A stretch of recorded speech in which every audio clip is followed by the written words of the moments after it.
Shalom, I'm Messianic Rabbi Zev Porat, and welcome to a special outreach update from Bat Yam, Israel. We're living in exciting and prophetic times. There's never been a generation closer to the second coming of Jesus Yeshua than this generation. We're not setting any dates, but we know that the time is near. We know that the veil is being lifted. 2 Corinthians chapter 3, verse 16. Jews in Israel and around the world and the nations are being saved like never before. We're living in prophetic times, the times of Amos chapter 8, verse 11. The days are coming, declares the sovereign Lord, when I will send a famine through the land, not a famine of food or thirst of water, but a famine of hearing the words of the Lord, the words of God. Hallelujah. We remember the account in the Bible of Nicodemus coming to Yeshua at night in the book of Yochanan, John chapter 3. Now there was a Pharisee, a man named Nicodemus, who was a member of the Jewish ruling council, the Sanhedrin. He came to Yeshua at night and said, Rabbi, we know that you are a teacher who has come from God, for no one can perform the signs you are doing if God were not with him. We read the whole account over there, and he finally asks him, what must I do to be saved? And I'm paraphrasing. You must be born again, born from above. And one of the most famous Bible passages quoted around the world, John 3:16, for God so loved the world that he gave his only Son, that whoever believes in him shall not perish, but have eternal life. And right there, to the ruler of Israel, from the Sanhedrin, he quotes that Bible verse, already pointing to the one new man. For God so loved the world.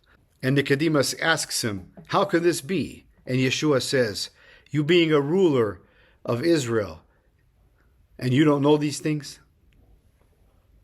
Brothers and sisters, there are many Nicodemuses right here in Israel searching for truth, that know that the signs and the wonders that the God of Abraham, Isaac, and Jacob is performing in Israel can only be from the true God, Yeshua. Our ministry has many follow-ups. We have been in contact with one of the rabbis from Bat Yam, Harav Israel Segal, Rabbi Israel Segal. He has been asking questions about the Bible in secret. Until now, all the meetings have been online with him. And finally, praise Yeshua, he's asked to meet. As the team were praying, I went to meet him in Bat Yam, in a public location under a hidden tree. In the meeting, Rabbi Israel explained. He said, I've been studying the scriptures for a long time with you and your team online. But I asked, how can this be? It sounded like he was asking the question like Nicodemus. How can this be? I answered him, you being a teacher in Israel and you don't know these things? I then turned the Bible to the book of Ezekiel, chapter 36, verse 26. I will give you a new heart and put a new spirit in you. I'll remove from you your heart of stone and give you a heart of flesh. I told Rabbi Israel, what you're experiencing right now is the Ruach HaKodesh, the Holy Spirit. God wants to give you a new heart. He wants to remove the stone of burden from you. And this can only be done by the Messiah Yeshua, who died on the tree on the cross for our sins. He rose on the third day, and by his blood all who repent and believe have full redemption of sins and eternal life. Prophesied through the prophet Jeremiah. That's found in Jeremiah chapter 31, verses 31 to 34, and I read together with Rabbi Israel Segal.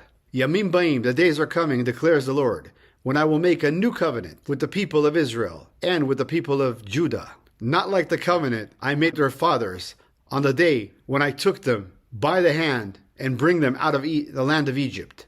My covenant they broke, though I was their husband, declares the Lord.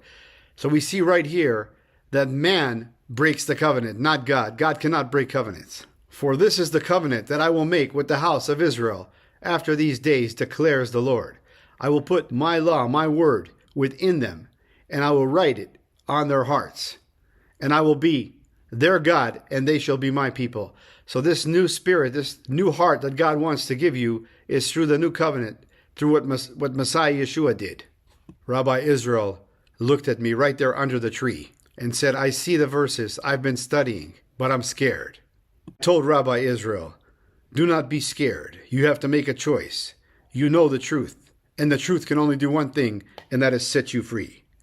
Not only will you be saved and have eternal life, not only will your family be saved, but your whole synagogue will be saved.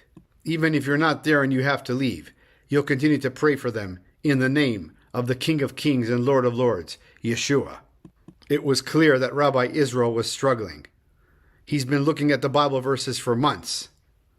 He didn't say a word. He just looked at me. I opened the Bible verses again. Isaiah 53, Jeremiah 23, Micah 5:2, and many Bible passages, and read together with Rabbi Israel. Finally, he turned to me after reading these passages and said, "But Zev, there'll be a heavy price." I asked the rabbi, which price is better? To lose your position and gain a position as a priest for the Most High and have eternal life, or serve man and go to hell, Gehenom in Hebrew. Once again he asked, what must I do? I said, you must repent, turn to Yeshua today, believe that he died on the cross on the tree for your sins. He rose on the third day, and only through him, if you repent and believe, you have full redemption of sins and eternal life. He is the feast. He is the Messiah. He is God. He is the Holy One of Israel. He is the Delet, the door. Praise Yeshua. At that moment, the prayers of the believers were working. Rabbi Israel turned to me and said, I want to accept Yeshua as my personal Savior. Right there under the tree in Bat Yam, I prayed together with Rabbi Israel, and he accepted Yeshua as his personal Savior. We give all the glory to the King of Kings and Lord of Lords, Jesus Yeshua. We're small people with a big God. The days of Nicodemus are here. The days where Jews are accepting Yeshua as their personal Savior. In the midst of the demonic world outpouring, the gospel is going forth. Hapsurah. I told Israel, I proclaim this day the book of Yehoshua, Joshua, 24 verse 15. Choose this day whom you may serve. But for me and my household, I will serve the Lord. Hallelujah. Israel said, Amen. Israel right now is born again and is going through struggles what to do in his synagogue.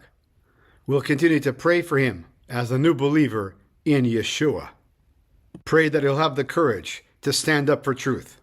We are excited as another one of Israel's top rabbis accept Yeshua as his personal Savior. Stand with us in prayer as we continue to preach the gospel here in Israel and around the world. One thing is certain, all those who hear and heard the gospel will never be the same again. And for Zion's sake, we will not keep silent. Isaiah 62 verse 1. For Zion's sake, I will not keep silent. For Jerusalem's sake, I will not remain quiet, till her vindication shines out like the dawn, her salvation like a blazing torch. And the word for salvation in Hebrew is the word Yeshua, Jesus. Her Yeshua like a blazing torch. And we know that he's coming back with fire in his eyes as the Lion of the tribe of Judah, Al Yehuda, to take back everything that the enemy has stolen. And until that time, we will continue to preach the gospel no matter what. Achekol Israel Ivasha, until all Israel shall be saved.